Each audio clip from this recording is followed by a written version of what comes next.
Welcome to Belling History with the Good Time Girls, a hyper-local podcast about the quirky history of Bellingham, Washington, in the fourth corner of the United States.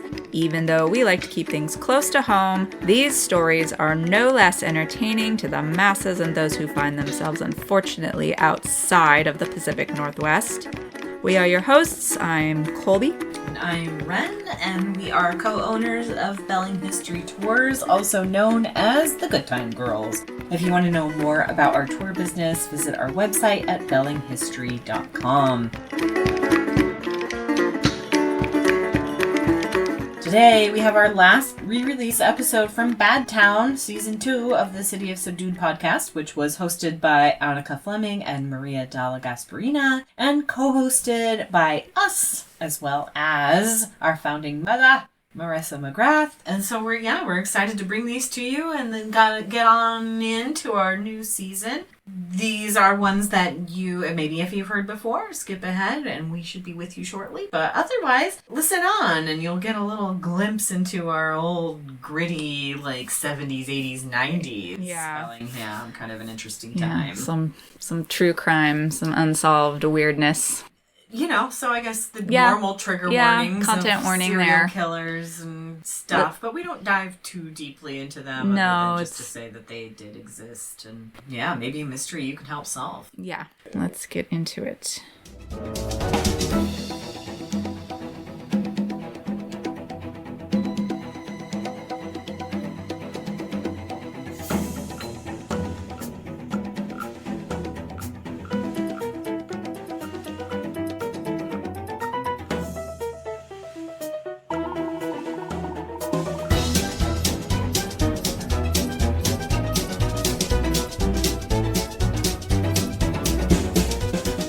Hello and welcome to Badtown, where we discuss the darkest and the baddest parts of Bellingham and Whatcom County history. We are joined today, as always, by our Season 2 co-host, Kolby Labrie. Hey, everybody. And Wren Urbikite. Hey. From the Good Time Girls. So, what story are you telling me today? Well, this week's episode title we've decided to call "I Don't Give a Damn About My Bad Reputation." Emphasis on the bad. Mm-hmm. This week we're gonna talk about Bellingham and the Pacific Northwest bad reputation for kind of attracting these serial killers and mysterious deaths. But we got some stories from the 70s and 80s about serial killers and unsolved crimes this time. So they're going to be a little more vintage here. I do, before we get going though, I want to just give a quick trigger warning. Some of these stories are about rape and murder, and though they are a part of our history here in the Pacific Northwest, we don't want to make light or come off as insensitive to these more recent tragedies, which some of our listeners may remember or have ties to here. So we know that true crime walks a fine line, and we want to make very clear that our thoughts are with the victims of these horrific crimes born of some seriously toxic masculinity. That said, as we go forward, I know we've really on this podcast we've talked a lot about the 1800s and the early 1900s, pre-1950s. We are blasting off into the 80s. Yeah, this is like during my lifetime, guys. It makes me feel a little old. But no. Here we are. Okay. So first of all, the first story we want to talk about, vintage. I'm vintage now. The first story we want to talk about is this sort of urban legend that surrounds the Waterfront Tavern, in that it's known as Bellingham's quote-unquote serial killer bar. And then we're going to finish with a weird unsolved crime from 1987 involving a body found in a boiler at the former Georgia Pacific plant, which is the site of our new waterfront redevelopment area. So all of this is happening in and around Whatcom Creek and Old Town. And I really feel like these stories, they just really fit in with the whole Badtown theme in my mind, because they bring it back around to this dirty old mill town, which is what sort of set the stage for my viewing of Bellingham as Badtown, as described in episode 1. They invoke the dirty, dingy industrial area when the waterfront was really dominated by Georgia Pacific and divey taverns in the downtown vicinity, that served all the blue collar workers. So speaking of dingy and waterfront, what can you tell me about the Waterfront Tavern? Which I love, by the way. I know. It's got a great view and good fish and chips.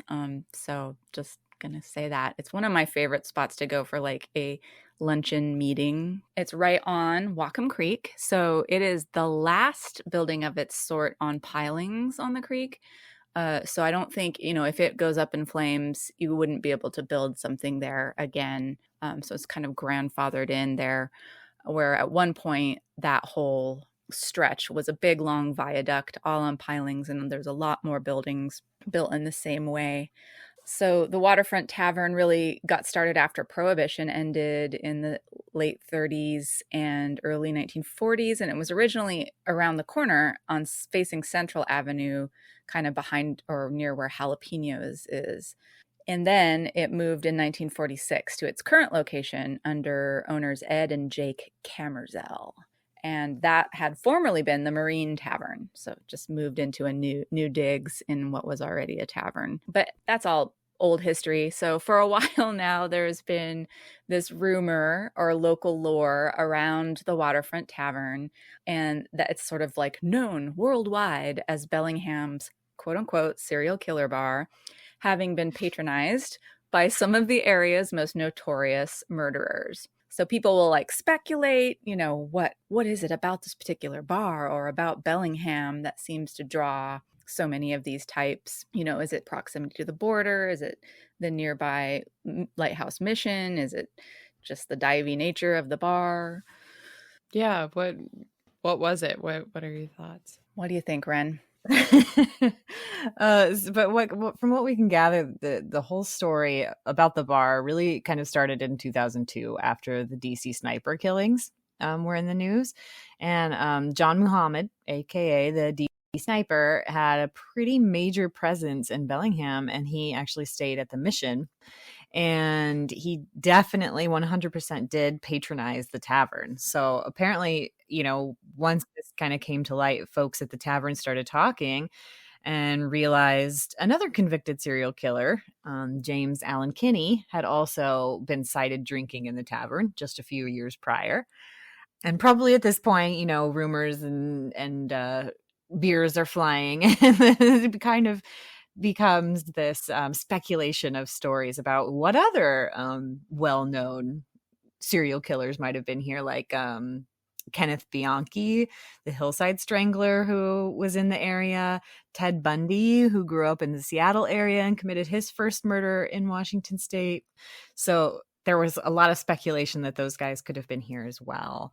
And the story spread, and in October of 2002, the New York Times interviewed the owner, Lynn Farmer, who owns the waterfront, and wrote a big article on the topic.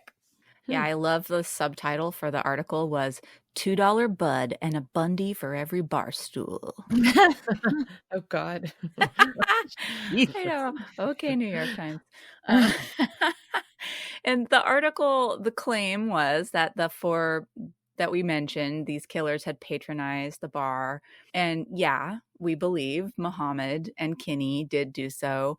But Bianchi and Bundy, not so certain, got thrown in. They more likely, just kind of got thrown in the mix. And it was this, we're getting publicity around this. So let's just kind of spice it up a little. Mm-hmm. But it kind of backfired and became something the owners regretted, because it actually brought some negative publicity as well. So although they publicly admitted it was kind of a stunt that got out of hand, the story persists. Yeah, people still ask me about it on tours and stuff. So it's like, Yeah. So what you're telling me then is that Kenneth Bianchi and Ted Bundy did not frequent the waterfront. That's just pretty much a stunt. Yeah, Ted Bundy, we don't think he ever patronized the tavern or was really in the area. Many of his early killings did take place in Washington, but none were this far north as far as we know. But if you need a refresher on that guy, Bundy was that good-looking fellow who would fake having a broken arm to lure women into his VW. And he was executed by the electric chair in 1989. Florida? Yeah, in Florida. He got around. And then Kenneth Bianchi, the Hillside Strangler, has a really solid Bellingham connection and presence for certain. He was arrested here after the rape and murder of two Western students right here in Bellingham. And he worked as a security guard at Fred Meyer's. And he was definitely a regular patron of the tavern. Scratch that. A regular patron of the tavern claims to have seen him there. So, and he stated, and this patron says, he just looked weird. He had kinky hair and his eyes looked like he was just staring at nowhere. Express that he might have been here. Bianchi is currently serving life without parole at Walla Walla State Pen. Has got a couple of nicknames for Walla Walla, aka the Walls, or my favorite, Concrete Mama. I'm just going to call it that from now on. Walla Walla is now called Concrete Mama. So Kenneth Bianchi then is a maybe. Right. If you believe the one guy, who drank at the waterfront, who says he swears he saw him there. I always believe the one guy at the waterfront. That's good life advice. Yeah. So then tell me about who actually did drink at the waterfront. So it's James Kinney and the DC Sniper. Yeah. And like Kenny's kind of just like an unknown guy. He doesn't have the same notoriety as the others, hence probably why they were brought in to spice up the story.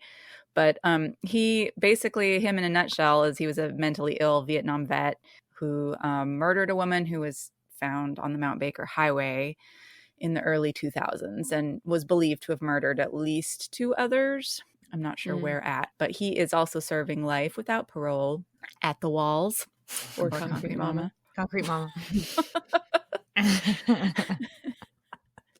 Yeah, and the DC Sniper, John Muhammad, who we mentioned, he was definitely at the tavern. He stayed at the Mission. He spent a good deal of time in Bellingham. And John and his 17-year-old partner in crime, Lee Boyd Malvo, they came here with John's children, whom he was keeping from his ex-wife after having kidnapped them. And after his ex found and got custody of the children, Muhammad started training and brainwashing Malvo here in Bellingham to start a revolution.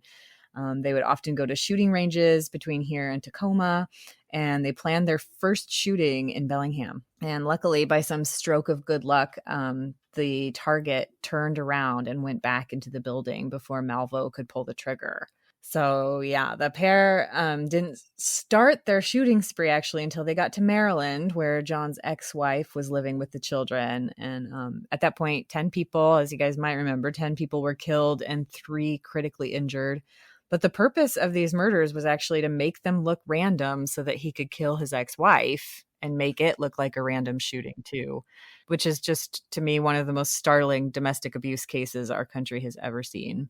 Luckily, Bellingham didn't suffer any deaths from these 2, but the planning almost certainly took place over many lonely beers at the waterfront. And I just want to note, I'm super fascinated by this case. I've been listening to it on a podcast. If you guys are interested in more information, the podcast is called You're Wrong About. And they have a 4-part series on the DC Sniper. So definitely Good Time Girls recommend. Cool. Okay, so back to Bad Town again. Is the Pacific Northwest prone to these kind of weird mishaps?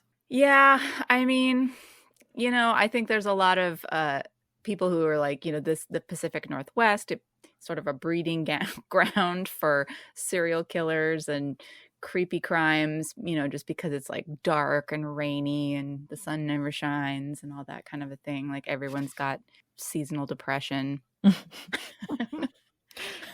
I read today too, I think some experts, speculate that it's like, there's lots of wooded areas and place to hide bodies or, dispose of bodies, like the woods and the ocean and everything. We don't have the most serial killers. I think a lot of people think we do, but we actually don't. But I think they said for the population that we have, it is definitely striking that we have as many. Interesting. Yeah, I don't know. I know like Norway's got this reputation like worldwide as being this dark, sunless place filled with like satanic metal bands and weird stuff. I feel like the Pacific Northwest is like the Norway of the United States. Yeah, and I mean there are some weird stories from out here though. Like, wasn't it somewhere in the northern Puget Sound where like the foot was found? Oh yeah, the feet wash up all the time. It's in like Canada, Vancouver, yeah, Victoria, somewhere in there. There's like multiple feet. It's always like the left one or something. It's really weird. God, that's yeah. Yeah, so speaking of unsolved weird crimes, we've had the one next story I wanted to tell was about the boiler or the body that was found in a boiler. That's still an unsolved mystery. I mean, like a foot washes up, okay, but how does this one, like it's a body, it's a person. Who is this person? And there's so many questions about this that just boggle my mind that it's just went unsolved and could happen without anyone noticing anything. Yeah. So just a skip and a jump over from the Waterfront Tavern, it was the Georgia Pacific Pulp and Paper Mills that operated in Bellingham between 1963 and about 2001. So it was the last of like many, many mills that dominated Bellingham's waterfront for decades and employed lots of people. My grandparents met at the toilet paper factory. But this creepy, creepy crime happens here. So Wren, do you want to like get into the details? Yeah. So it's 1987 and it's about 5:21 in the morning when a GP employee checked on an alarm going off for the number 9 boiler at the steam plant. So the steam plant is basically like a 4-story brick building. It's got 10 boilers and they're used to preheat steam to power things in the mill. So this alarm is going off for the boiler, number 9, that was only used occasionally. And the alarm detected changes in temperature, usually meaning like a steam pipe was leaking or something. And so the employee climbed to the top of the stack where a 4-foot wide lid was usually left open. And he opened the stack and peered inside, and what he saw were the remains of a partially skeletalized, extensively carbonized human remain. And it was on the pipes about 17 feet down in the stack. So articles of clothing under the body suggested that the person had tried to take off their clothing and use them to seek relief or climb their way out. The victim had tried to climb to safety, apparently, because they still had the socks on their hands. No, that's just brutal. Yeah, that's the most chilling detail, I think. So yeah, they don't know how long the body was in there. They think could be several days, could be several weeks. But inside this boiler, the temperature was usually about 95 degrees. And that's when it's non-operational. But when it's fired up, it goes up to 370 degrees in there. So it had been fired intermittently in the months before they discovered the body. And the most recent firing before they discovered it was just a few days before. And it was fired for about 34 hours. So how did this person end up in the boiler? That is the big question. This is so weird to me because the stack is not an easy place to find or get to. It's kind of like you might really need to know how to get to it. There were only 2 ways to get in, and one of them was a steel hatch near the bottom, but that was quickly ruled out because it was completely sealed shut and the bolts were rusty. It took them like 2 hours to open it during the investigation. So the conclusion was then that the person had either, jumped or fell or been thrown in from the top of the stack. But to get there to where you could access the top, you would have to climb 3 flights of metal stairs, or you'd have to ride on a conveyor belt inside the plant to get to this roof. And then from there, you would have to either use a ladder from a catwalk by the base of the stack or climb up a bunch of pipes or possibly jump from a nearby roof, all of which just sounds like super crazy. And like also nobody noticed that. I mean, they would be making their way through the grounds, which were not small. There were not security fences and there were not cameras at the time, but there were guards patrolling. It wasn't impossible to sneak in, but it also wasn't like super easy. So Yeah. who knows? Like what, how? I mean, assuming if someone like forced someone up there, that would have been even more noticeable. Yeah. I don't know. Were there any clues about who it was? No one was reported missing. No workers were missing, and no one saw anything. So the body was very charred, but there was some dental work, but it didn't match any of the records in the missing person files. They believed that the man was of slight stature, so maybe around 5'8" or 5'9", about 130 to 155 pounds. They think maybe younger, like 25 to 35. The body did have numerous bone fractures, both thighs and other leg bones, 2 bones in the right arm. Could be, and they don't know, but it could have been from a fall into the stack or from the heat stress, just from it being fired. It's hard to know. The clues we know he was wearing a lightweight shirt and jeans, a denim jacket, and some size 8 sneakers. It's a very 80s outfit.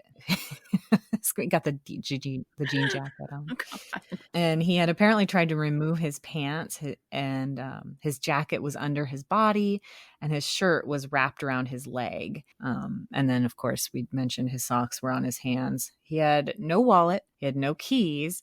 And nothing else was found except a charred, partially readable piece of a Continental Airline ticket for a baggage claim. Not a lot. There were 2 sets of forensic drawings, and they were released at different times, but nothing came of them. Yeah, that airline ticket's just like maddening. Apparently, it was just like this fragment, not enough to match it to anything. It's just, ugh. And then this weird twist in the case came. So an employee of Western's steam plant. So Western is another place in town that has a big steam plant. And this employee of the plant came forward to the police after the case kind of got publicized and said this strange woman had come in to Western's steam plant in late summer of 87 and asked him if she could see the inside of a boiler. And he was like, oh, I guess so. And he opened one up that wasn't being fired. And she apparently climbed in and out and like sat on the pipes several times. She did this just weirdly. And then he was like, yeah, it was weird. And she left.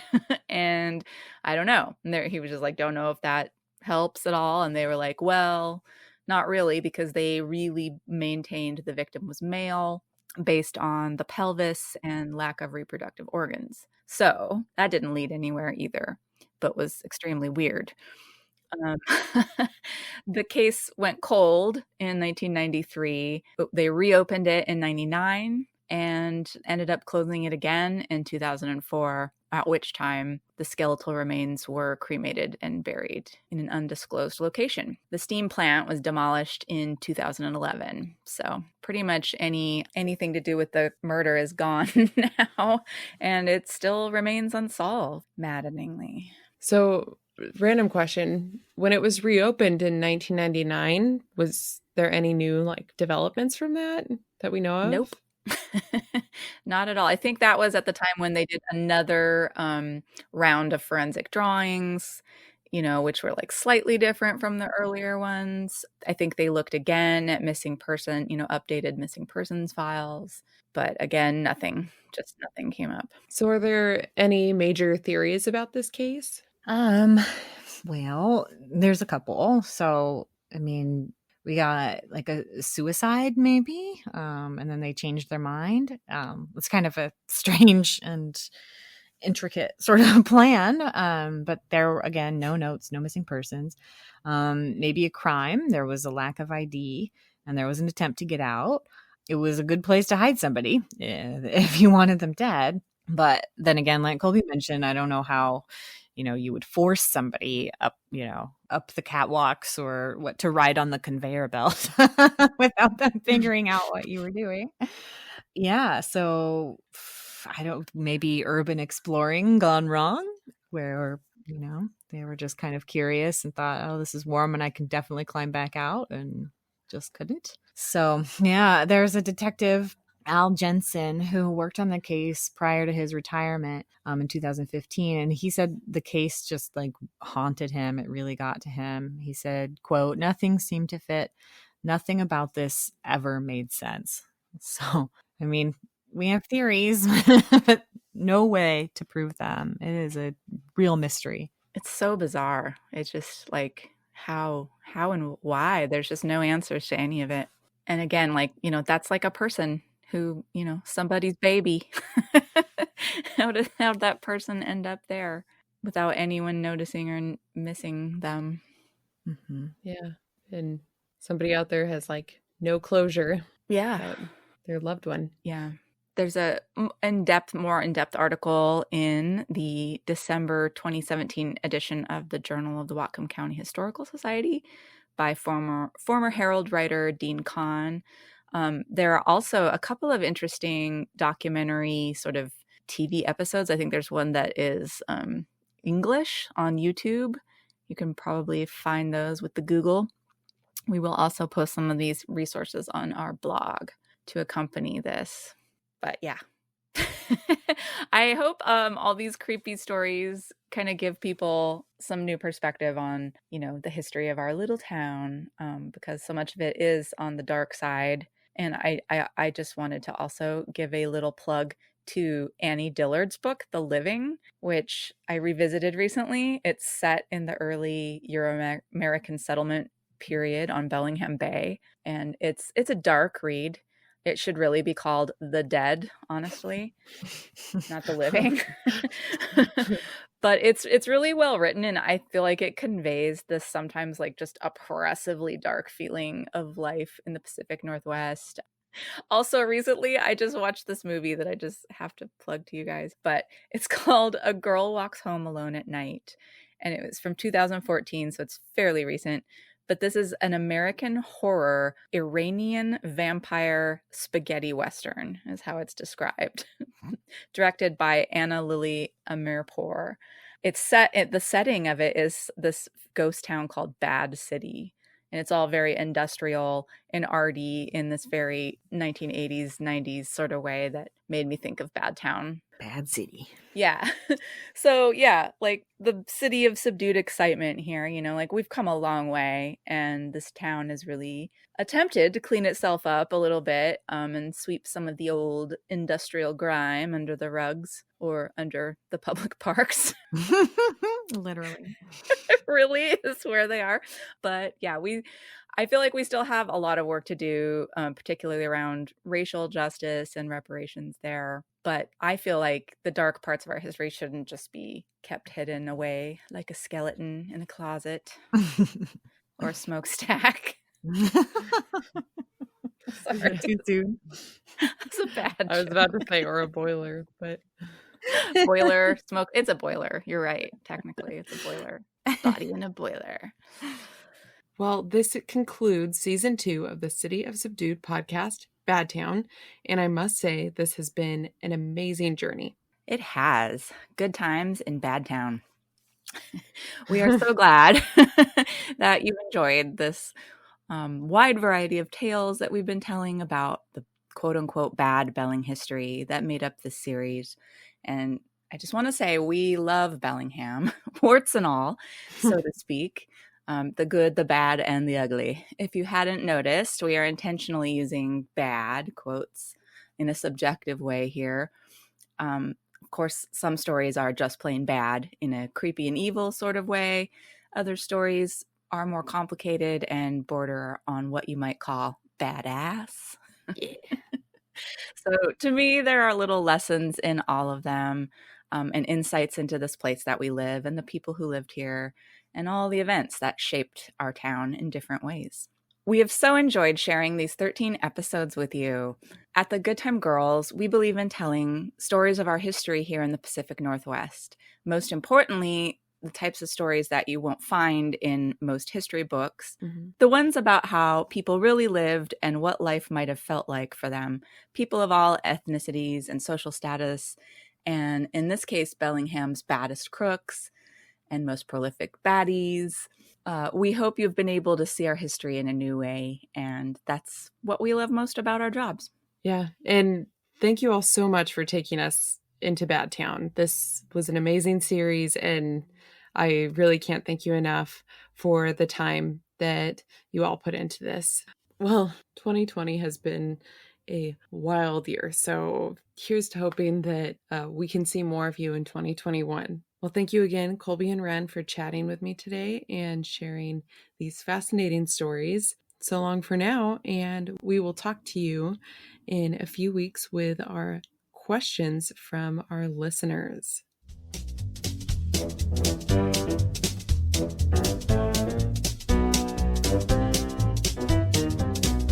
Okay, so this episode also had a couple of bonus questions that we had people send in after the whole season ended, and then we answered them, so we will insert those here. We have a question from Maggie May, and this got to us from Instagram. Thanks, Maggie. Do you know any forensic remains from the boiler body? Wondering if the advances in genetic forensics, like the Golden State Killer, could help ID that person. I know it's a long shot. Just curious if that's an option. First of all, I just want to say how much I obviously want to be friends with this person. Yes, sadly, that answer is a no. Yeah. Sorry. Yeah, they opened and closed. They opened the case a second time, and then when they closed it in 2004, all the remains were cremated and interred in an undisclosed location, which means whichever cemetery was dealing with indigent remains at the time, somewhere in Whatcom County, in a mass grave. Right. So we don't know if there's any kind of DNA sample or anything that's on file.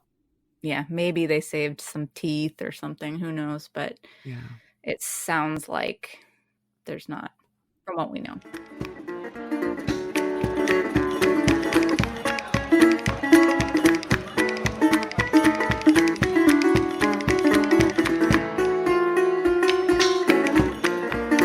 Okay, so we've heard our stories and our bonus questions. Do you have any thoughts to update us here in 2024?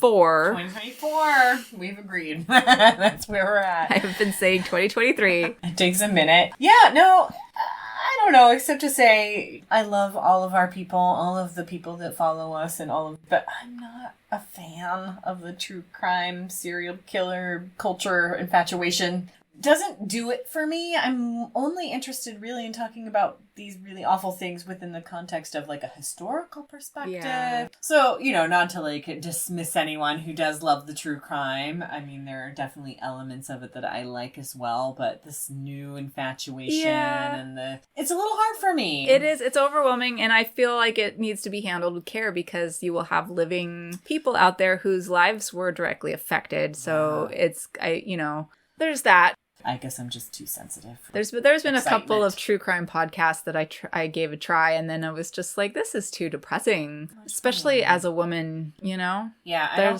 just like, I don't need this in my life. Again, yeah, I don't want to alienate anyone, but no, I get why some people. I do, but yeah, I think that it, as with most things, it gets taken to an extreme that I'm just really not comfortable with. That's kind of where I'm at with this episode. I hear you. Nonetheless, boiler story is nuts. I would love to see that mystery kind of like get a little bit of an ending. Yeah. And also, these stories kind of do lend themselves to, giving our listeners more context as to the vibe of this like grittier 70s, 80s, 90s, like working town, and also on the water and off I-5 kind of vibe that we have. Yeah. And so, that's where I find most interest personally in these stories. No, it was real interesting. I just did a private tour for some folks, and they were true crime fans, and we got talking about, and they were much younger, so I was probably their parents' age.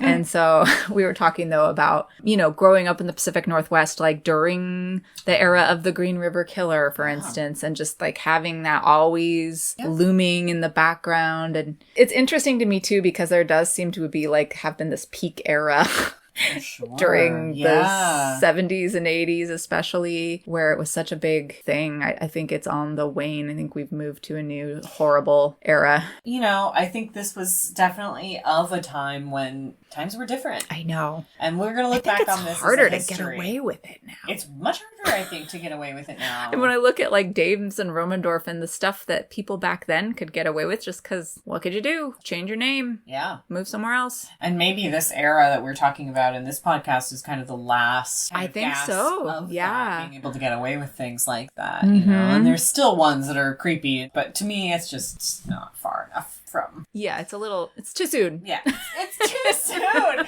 And we don't normally say that. We don't normally have to say that. It's just making me feel old, though, because I think the 70s and the 80s kind of are history now. They are history now. I mean, that should, yeah. But, I guess if you were around for these things, this strikes a chord with you, right? And this is a big deal. And even me, I was around during the DC sniper stuff, and it's scary. And it strikes a chord, and it has influenced the way we've lived and the way we've parented our children, all of those things. So bears saying. Yes. Yeah. But I guess I just wanted to highlight the point that our reputation for racism and the KKK, as we talked about earlier, is way less known as far as what I'm used to talking to tour patrons about. Yeah. That most people don't know about that, but God bless them, they will ask about that serial killer bar. Yeah. It's something that I think is a service and that we need to shed light on, and so here we are. So Bellingham can't have nice things, y'all, and this is why we do these podcasts. But this is our last little re-release, Kolby. We're in the off-season. We're coming back into the on-season. And we're recording this months before you're going to hear it. So who knows what's going to happen between now and then when you hear this. But we're excited for new season stuff. Yay! Stay tuned. All right, well, let's wrap it up, baby. That wraps up the episode. We'd like to thank you all for listening to Belling History with the Good Time Girls. This is our last re-release. We have some new episodes just around the corner.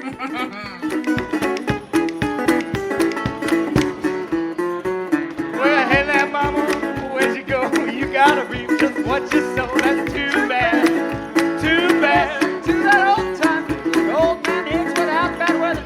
Put on the side, they were sewn together. That's too bad. That old time music. Thanks again for listening. Do subscribe and review our podcast on your favorite podcast platforms. Like us on all the social medias. Check out our tours and events. Read our show notes and blog. All of that at bellinghistory.com. Oh, blue loves you red, blue loves you blue. Most of the time, blue just loves you blue. That's too bad. To listen to that old time music. I lost my hat, I lost my brim, I look like a crow's nest swinging on a limb. That's too bad. To listen to that old time music. We'd like to thank Devin Champlin and the late great Lucas Hicks for the use of the Gallus Brothers song Too Bad West Coast Blues. You can find the Gallus Brothers and Devin Champlin on Bandcamp, and you can find Devin Champlin at Champlin Guitars in downtown Bellingham. Lost my hat, lost my brim, looking like a crow's nest swinging from a limb. That's too bad, too bad. Well, I got no bugging, I got no smokes. I look like Grandpap and all of his folks. That's too bad. To listen to that old time music. Tune in next time for an update and or a new episode. I know. Yay. History with the Good Time Girls. I love you, Kolby. Thank you for a good season. Shoo. All right. Thank you. Thanks.